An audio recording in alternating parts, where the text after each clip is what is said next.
નાદોદના ધારાસભ્ય ડોક્ટર દર્શન દેશમુખ હાલ એક કાર્યક્રમમાં ગયા હતા રાજપીપળા ખાતે ડોક્ટર બાબા આંબેડકર હોલમાં એક કાર્યક્રમ હતો જેમાં તેમનું અપમાન થતા તેઓ હાલ તમે તસવીરમાં જોશો જે ગાંધી ચોક છે ત્યાં ધરના પર બેઠા છે અને તેઓ દ્વારા જણાવ્યું છે કે જિલ્લા પ્રમુખ જે છે નીલ રાવ તેના દ્વારા વારંવાર અપમાન કરવામાં આવે છે અને એ મહિલા ધારાસભ્યો અને આદિવાસી ધારાસભ્યો હોવા છતાં પણ વારંવાર અપમાન કરવામાં આવે છે અને તેમણે ઘણીવાર પ્રદેશમાં રજૂઆત કરી છે એ બાબતે છતાં પણ કોઈ પણ જાતનું એક્શન લેવામાં આવતું નથી અને જિલ્લા પ્રમુખ પણ સંગઠન પણ ગંભીર પ્રકારના નાદોદના ધારાસભ્ય ડોક્ટર દર્શન દેશમુખે આક્ષેપ કર્યા છે અને વધુમાં શું કહે છે સાંભળીએ તેમના શબ્દોમાં જ। વડાપ્રધાન શ્રી નરેન્દ્રભાઈ મોદીજીના 12 વર્ષ પૂર્ણ થયાના ઉપલક્ષમાં નર્મદા જિલ્લાની સમસ્ત ગુજરાતમાં પણ આ કાર્યક્રમો થઈ રહ્યા છે। એવા જ કાર્યક્રમોમાં સવારે પ્રતાપનગર ખાતે પણ આ કાર્યક્રમનું આયોજન હતું। જનકલ્યાણ શિબિરમાં માન્ય મંત્રી શ્રી ઈશ્વરસિંહ પટેલ સાહેબ પણ ઉપસ્થિત રહ્યા હતા। ત્યારબાદ વૃક્ષારોપણનો કાર્યક્રમ એનસીસી રાજપીપળા ખાતે કરવામાં આવ્યો। ત્યારબાદ ત્યાંથી પ્રબુદ્ધ નાગરિક સંમેલન એક બાબા સાહેબ આંબેડકર હોલ રાજપીપળા ખાતે રાખવામાં આવ્યું હતું। આ કાર્યક્રમમાં માન્ય પ્રભારી મંત્રી શ્રી ઈશ્વરસિંહ પટેલ સાહેબ, પ્રભારી શ્રી અર્જુનભાઈ ચૌધરીજી તથા ગુજરાત પ્રદેશ એસટી મોરચાના અધ્યક્ષ શ્રી ગણપતભાઈ વસાવા સાહેબ અને ભરૂચના માન્ય સાંસદ શ્રી મનસુખભાઈ વસાવા સાહેબ પણ ઉપસ્થિત હતા। ત્યારે આ કાર્યક્રમમાં જ્યારે વાતચીતનો એક સેતુ સાંધવાનો હતો અને પ્રજાની સમક્ષ જ્યારે વાત મૂકવાની હતી ત્યારે આયોજનકર્તાઓ દ્વારા એનાઉન્સર દ્વારા એવું કહેવામાં આવ્યું કે માન્ય સાંસદ શ્રી ભરૂચ એમનું ઉદ્બોધન રજૂ કરશે। ત્યારબાદ માન્ય સાંસદશ્રીએ કહ્યું કે ધારાસભ્ય છે અહીંયાના તો એમને પણ બોલવાની તક આપો।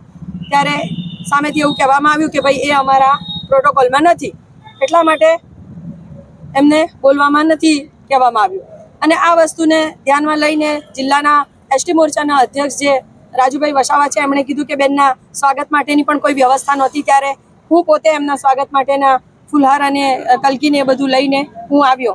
એટલે મને થયું કે આટલું મોટું અપમાન કદાચ આ ગુજરાતમાં એક આદિવાસી મહિલા તરીકે કદાચ કોઈનું નહીં થયું હોય અને આટલું ખરાબ રીતે અપમાન જ્યારે ભારતીય જનતા પાર્ટીના જ સંગઠનના કાર્યકર્તાઓ જો આવું અપમાન કરી રહ્યા હોય તો એ કાર્યક્રમમાં મારે ઉપસ્થિત રહેવાનો કે જ્યાં આટલા બધા પદાધિકારીઓ છે, આટલા સન્નિષ્ઠ સરકારના મંત્રીશ્રીઓ છે, પ્રદેશ સંગઠનના હોદ્દેદારશ્રીઓ છે, એમની સમક્ષ જ્યારે એક દીકરીનું અપમાન થતું હોય ને એ બી આદિવાસી મહિલાનું અપમાન થતું હોય ત્યારે એવા કાર્યક્રમમાં મારે હાજર રહેવું એ મારા માટે મને તો એવું લાગે કે ધરતી માર્ગ આપે તો સમાઈ જવું સારું અને એના વાત લઈને હું એ કાર્યક્રમમાંથી હું બહાર નીકળી ગઈ કે જે કાર્યક્રમમાં આપણું માન સન્માન ન જળવાતું હોય તો ત્યાં આપણે હાજર ન રહેવું જોઈએ અને એના અનુસંધાને હું ત્યાંથી બહાર નીકળી જઈને આજે હું અહીંયા ગાંધીજીના સ્ટેચ્યુ પાસે હું બેઠી છું।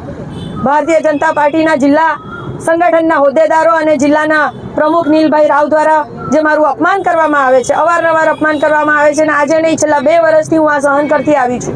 અનેક વખત ગુજરાત પ્રદેશમાં પણ રજૂઆતો કરી છું પરંતુ ખબર નહીં કોણ જાણે કેમ એમની ઉપર કોના 4 હાથ છે કે જેથી કરીને આજે એમની સામે કોઈ એક્શન લેવામાં નથી આવતું।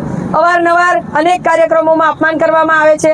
પાર્ટીના કોઈ કાર્યક્રમો હોય તો અડધા કલાક પહેલાં સૂચના આપવામાં આવે છે અને એ સૂચનામાં જેથી કરીને ધારાસભ્ય હાજર ન રહે તો એવું પણ કહી શકાય કે ભાઈ ધારાસભ્યને તો સૂચના આપી હતી, હાજર ન રહ્યા, પરંતુ હકીકત શું છે, દેશમાં શું પ્રોબ્લેમ છે એ પ્રદેશના લોકોને જાણ નથી અને જ્યારે આ ભાઈ અહીંયાથી ખોટી વાતો બધી પોતપોતાની રીતે મન ચડાવીને અહીંના લોકો દ્વારા, પાર્ટીના કાર્યકર્તાઓ દ્વારા ખોટી વાત મારા વિશે જ્યારે પ્રદેશમાં પણ કહેવામાં આવે છે અને અવારનવાર મને અપમાનિત કરવાનું, મને નીચા કરવાનું કામ જે કરી રહ્યા છે એના લઈને આજે હું આ ગાંધીજીના સ્ટેચ્યુ સામે બેસી ગઈ છું।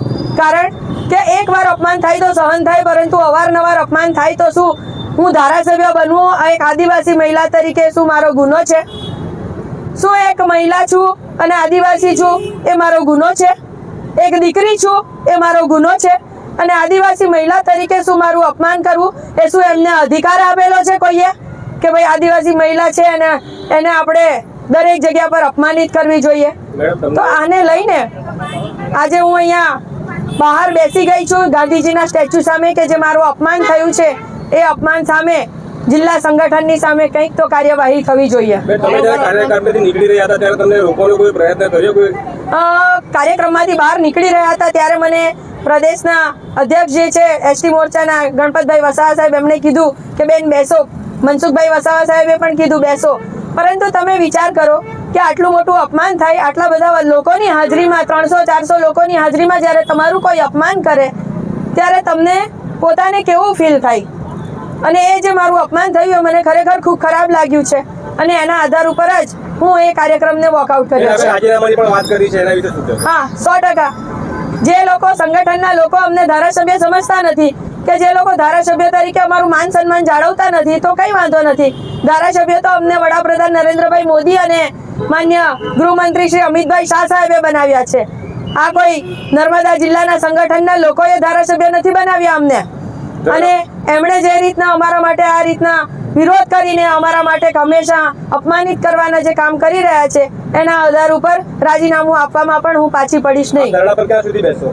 જ્યાં સુધી આ જિલ્લામાં અત્યારે પ્રભારી મંત્રી શ્રી પણ છે અને એસટી મોરચાના અધ્યક્ષ બી છે, એ લોકો નિર્ણય કરે. એ લોકોની હાજરીમાં આખી ઘટના બની છે ને, કોઈ સર્વે લોકો સાક્ષી તો છે જ, એવું તો છે નહીં કે કોઈ બંધ બારણે કોઈ એક રૂમમાં આ ઘટના ઘટી હોય. સર્વે લોકોની હાજરીમાં ઘટના ઘટી છે તો સર્વે લોકો એ જુએ, જાણે, સમજે અને જે પ્રમાણે એમના હાજરીમાં ઘટના ઘટી છે તો એ પ્રમાણે નિર્ણય કરે.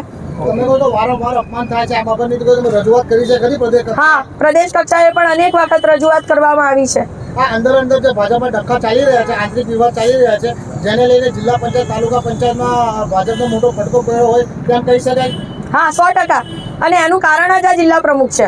હા, દારૂ ખૂબ વેચાય છે નર્મદા જિલ્લામાં, જે રીતે નિવેદન સાંસદ મનસુખભાઈ વસાવા આપ્યું છે, તમે શું કહેશો એ બાબતે? 100% દારૂ વેચાય જ છે. દારૂ વેચનારા લોકો માલે તુજારો થઈ ગયા છે અને જે દારૂ પીને પકડાય છે એને 10-15 હજાર રૂપિયાનો દંડ આપીને એમને પોતે જ એટલું દંડ આપીને છૂટા કરવામાં આવે છે. દારૂબંધી ગુજરાતમાં છે એ કહી શકાય? આ બાબતે દારૂબંધી ગુજરાતમાં છે એ કહી શકાય? શું કહેશો? નર્મદા જિલ્લામાં તો નથી. ઓકે.